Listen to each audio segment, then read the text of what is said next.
royal family advised against allowing Prince Andrew to keep patronages. Allowing Prince Andrew to keep patronages would risk serious damage to monarchy, said a royal expert while commenting on the rape allegations against the Duke of York.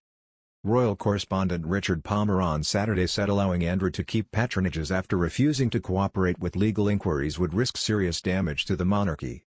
He added, "It was my understanding earlier this week that Prince Andrew would lose all of his patronages eventually, but the wheels often turn slowly at the palace." U.S. prosecutors probing the activities of British socialite Ghislaine Maxwell and others linked to U.S. financier Jeffrey Epstein consider Prince Andrew a person of interest in the investigation. Investigators want to interview Andrew, Queen Elizabeth's second son, about his friendship with Epstein as part of their inquiry into possible co-conspirators, the source said. As a person of interest, he is viewed at least as a potential witness. Earlier this month, Virginia Giuffre, who has said she was abused by Epstein, filed a civil complaint against Andrew in Manhattan federal court. Giuffre alleges Andrew forced her to have unwanted sexual intercourse at Maxwell's London home. Andrew has denied the allegation accused recently.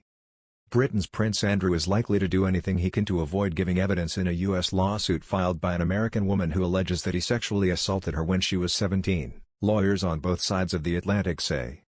Andrew may contest the U.S. court's jurisdiction, or ignore the civil lawsuit altogether, taking a chance the court might find him in default and order him to pay damages. No matter which way he goes, though, he will face the constant drumbeat of unsavory media coverage. "There's no good option," said Albert D'Aquino, a New York attorney who has defended clients in similar cases. The prince has repeatedly denied the allegations in the lawsuit, brought by one of convicted sex offender Jeffrey Epstein's longtime accusers, Virginia Giuffre. "I don't think he will submit to the court's authority to order him to give a deposition, or to answer questions on which he wishes to demur," said D'Aquino, a partner at Goldberg Segala in Buffalo, New York. "He runs too much risk of self-incrimination, which could then spawn a criminal action against him," D'Aquino said. However, he decides to respond. The lawsuit filed Monday is another unwanted story for Queen Elizabeth II, reminding people of Andrew's links to Epstein 2 years after the convicted sex offender's death. Britain's royal family is also still recovering from allegations of racism and insensitivity leveled at them by Prince Harry and his wife, Meghan, earlier this year. Buckingham Palace tried to move past the story 2 years ago, forcing Andrew to step away from royal duties after he gave a disastrous TV interview in which he failed to express regret over his relationship with Epstein or offer sympathy for Epstein's victims. "It's another big scandal for them," said Pauline McLaren, a royal expert and author of Royal Fever, The British Monarchy and Consumer Culture. "You just have to feel very sorry for the Queen. You know, just as Meghan and Harry had sort of started to quiet down, then this comes back again. And, of course, the whole seediness of it is dragged through the media yet again."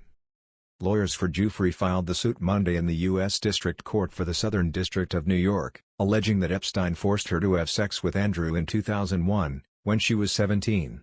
The suit says she had sexual encounters with Andrew in London, New York and the U.S. Virgin Islands, and that the prince knew she had been trafficked by Epstein. Giuffre, now 37, has made similar allegations in the past, but the lawsuit is the first time she has directly confronted Andrew in court. Andrew's representatives declined to comment on the lawsuit. In a 2019 interview with the BBC, he denied ever meeting Giuffre. "It didn't happen," he said.